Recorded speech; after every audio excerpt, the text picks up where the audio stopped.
বন্ধুরা, গত ২৪ ঘন্টায় ইউক্রেনীয় বাহিনীর উপর দিয়ে এক প্রকার ঝড় বইয়ে দিয়েছে মিস্টার ভ্লাদিমির পুতিনের বিমান বাহিনী।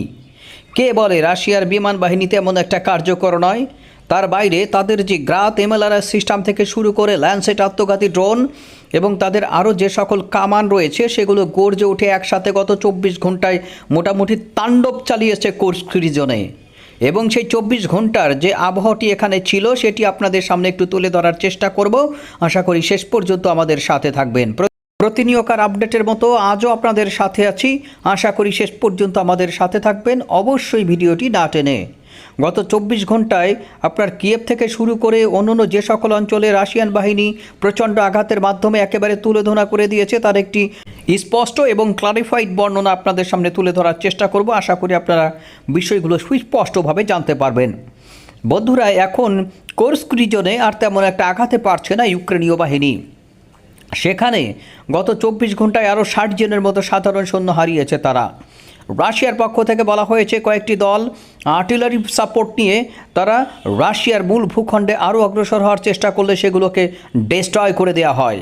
গত ২৪ ঘন্টায় কুরস্ক রিজনে বিভিন্ন অঞ্চল দিয়ে তারা অনেকগুলো রিপিলিং অ্যাটাক করে, যে অ্যাটাকের মাধ্যমে তারা আরও বেশি পরিমাণ জায়গা দখলের চেষ্টা করে, কিন্তু সেই অ্যাটাকগুলোকে ব্যর্থ করে দেওয়া হয়েছে বলে রাশিয়ার তরফ থেকে জানানো হয়েছে। ইউক্রেন এখনও চেষ্টা করছে আরও অধিক পরিমাণ রাশিয়ান ভূমি দখলের মাধ্যমে রাশিয়ার উপরে চাপ প্রয়োগ করতে। বন্ধুরা, পশ্চিমাদের যে সকল প্ল্যান বা নকশা, সেই প্ল্যান বা নকশা অনুযায়ী এখনও পর্যন্ত যারা যতদূর অগ্রসর হয়েছে সেই অগ্রসর হওয়ার পর এখন আমার কাছে মনে হচ্ছে অগ্রযাত্রা আপাতত থেমে গেছে।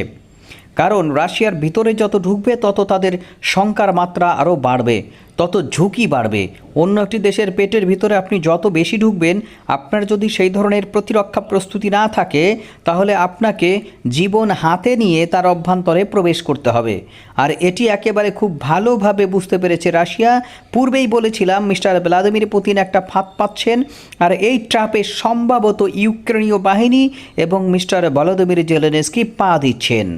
বন্ধুরা, মনে পড়ে যুদ্ধের শুরুতে যখন রাশিয়ান বাহিনী বৃষ্টি হয়েছিল ইউক্রেনে, অর্থাৎ পরিবেশগত অবস্থার অবনতির কারণে রাশিয়ান বাহিনী তার ভারী ভারী সমরযান, আকাশ প্রতিরক্ষা ব্যবস্থা, ট্যাঙ্ক, হেভিকলগুলো নিয়ে যখন ইউক্রেনের অভ্যন্তরে প্রবেশ করে, এর পরবর্তীতে চড়া মূল্য দিতে হয়েছে তাদের।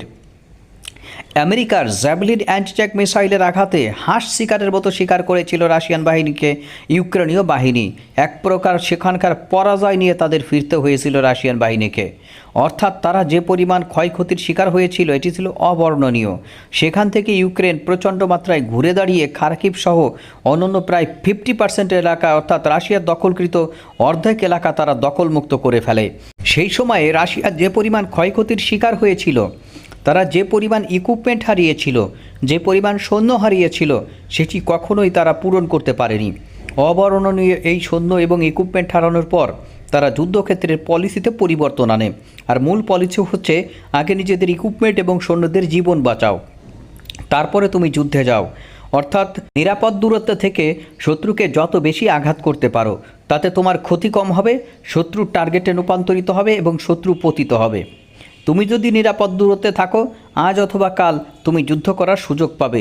কিন্তু তুমি যদি শত্রুর পেটের ভিতরে গিয়ে নিজেই ধ্বংস হয়ে আসো, অতিমাত্রায় আত্মবিশ্বাস, অতিমাত্রায় নিজের অহমিকা, সামরিক শক্তির বড়াই এগুলো দেখাতে গিয়ে, এবং তুমি যদি প্রমাণ করতে চাও আমি কি আর কাউরে ডরাই, ভাঙতে পারি লোহার কড়াই, এই লোহার কড়াই ভাঙতে গিয়ে এখন যে অবস্থা হচ্ছে, সেই অবস্থা যদি আরও কয়েকদিন বা কয়েক সপ্তাহ চলে তাহলে তোমার 12টা বাজবে, এ বিষয়ে কোনো সন্দেহ নেই।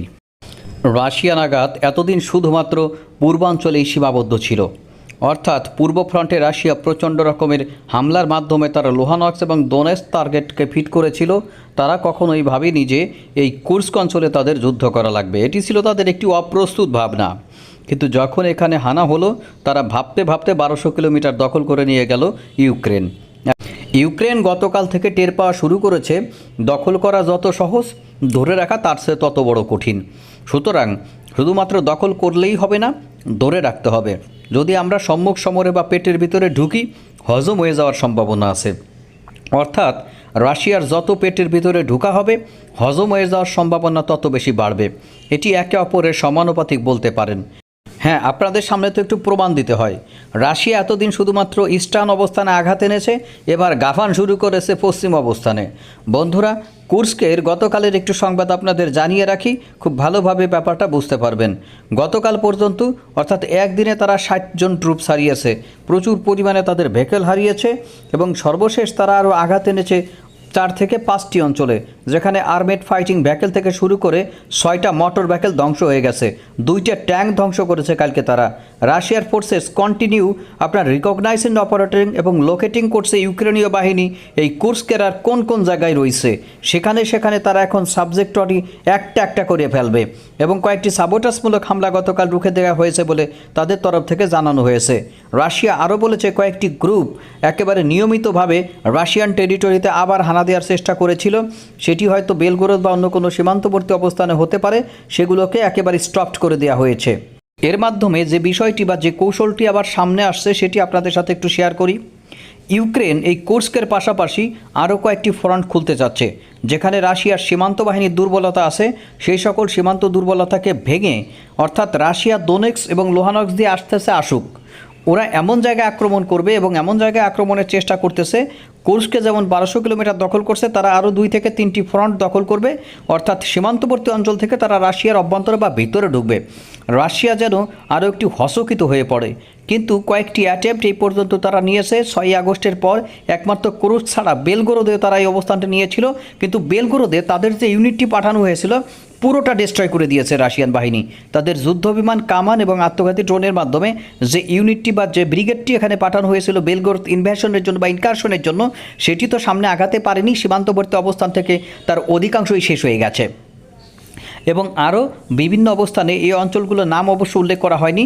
বিভিন্ন সীমান্তবর্তী অঞ্চলগুলোতে আঘাত হানে সেগুলোকে রাশিয়ার অভ্যন্তরে ঠেলে দেওয়ার চেষ্টা করা হয়েছিল। শুধুমাত্র এই কুর্স্কেই তাদের এই ধরনের সামরিক অভিযানে সফলতা লাভ করেছে এবং এই সফলতা তাদের কপালের মন্দ ভাগ্য ডেকে এনেছে বলে আমার কাছে মনে হচ্ছে।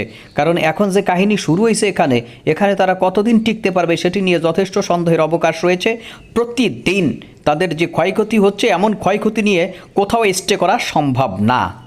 সর্বশেষ সংবাদ অনুযায়ী ইউক্রেনের 22তম এবং 115তম মেকানাইজ ব্রিগেড প্রচণ্ড রকমের ক্ষয়ক্ষতির শিকার হয়েছে, যারা মূলত আর্মি এভিয়েশন এবং আর্টিলারি সিস্টেমগুলো বা আর্টিলারি স্ট্রাইকগুলো দেখাশোনা করে এবং এদের এই ক্ষয়ক্ষতির মাত্রা কী পরিমাণ এখনও পর্যন্ত জানা সম্ভব হয়নি। বন্ধুরা, আরও কয়েকটি ব্রিগেড এখানে মারাত্মক ক্ষতিগ্রস্ত হয়েছে। তাদের মধ্যে রয়েছে ইউক্রেনের 80 এবং 82তম এয়ার অ্যাসল্ট ব্রিগেড। এরা প্রচণ্ড পরিমাণ ক্ষয়ক্ষতির শিকার হয়েছে রাশিয়ার কর্স্কের অভ্যন্তরে আপানোসোভকা এবং বোরকি নামক 2টি এরিয়ায়। এখানে তাদের প্রচণ্ড আঘাতে এক প্রকার লণ্ডভণ্ড করে দেওয়া হয়। বন্ধুরা, সামগ্রিক এই যুদ্ধ পরিস্থিতি এখন যদি আপনি বিচার বিবেচনা করেন, তাহলে আপনার রাশিয়ার ট্যাকটিক্যাল অ্যাভিয়েশন টার্গেটেড ইউক্রেনের ম্যানপাওয়ার এবং হার্ডওয়্যারগুলোকে টার্গেট করছে ক্লাস্টার বোমার মাধ্যমে। অর্থাৎ তাদের যে সকল ইস্কান্দার মিসাইলগুলো রয়েছে, এটি কয়েক ধরনের ভ্যারিয়েন্ট রয়েছে। এর মধ্যে ক্লাস্টার ইস্কান্দার মিসাইলগুলো মারাত্মক রকমের এবং এগুলো যদি ওয়াইডলি টার্গেটকে ধ্বংস করার জন্য টার্গেট করা হয় সেখানে ব্যবহার করা হয়, যেমন আকাশ প্রতিরক্ষা ব্যবস্থা এবং তাদের যে সকল অ্যামিউনিশন ডিপোগুলো রয়েছে সেখানে সার্চ করা হয়। এই ক্লাস্টার ইস্কান্দার মিসাইলগুলো এমন ভয়াবহ, এমনি সাধারণ অ্যামিউনিশন ভিত্তিক যেগুলো, সেগুলো একটি নির্দিষ্ট এরিয়ায় ধ্বংসযোগ্য চালায়, আর এগুলো তার চেয়ে কয়েক গুণ বেশি এরিয়ায় ধ্বংস নিশ্চিত করে। অর্থাৎ কোনো আকাশ প্রতিরক্ষা ব্যবস্থা বা মেকানাইজড গ্রুপকে টার্গেট করে যখন ইস্কান্দার মিসাইলটি ফায়ার করা হয়, আর তাতে যদি এমন কোনো টার্গেট থাকে যেটি মহা গুরুত্বপূর্ণ এবং হাই ভ্যালুড, ফার্স্ট টার্গেট বা ফার্স্ট শটে যেন এগুলোকে ডিস্ট্রয় করে দেওয়া যায়, সেটি নিশ্চিত করার জন্য ইস্কান্দারের ক্লাস্টার ভ্যারিয়েন্টগুলো ব্যবহার করা হয়। সুতরাং বুঝতে পারছেন, নতুন ধরনের একটি রিভেঞ্জ এবং আক্রমণ শুরু হয়েছে কার্স্কে অবস্থানরত ইউক্রেনীয় বাহিনীর উপরে, আর সেটি মারাত্মকভাবে ইফেক্টিভ হচ্ছে। প্রতিনিয়ত আমাদের সাথে থাকুন, আসছি আরও।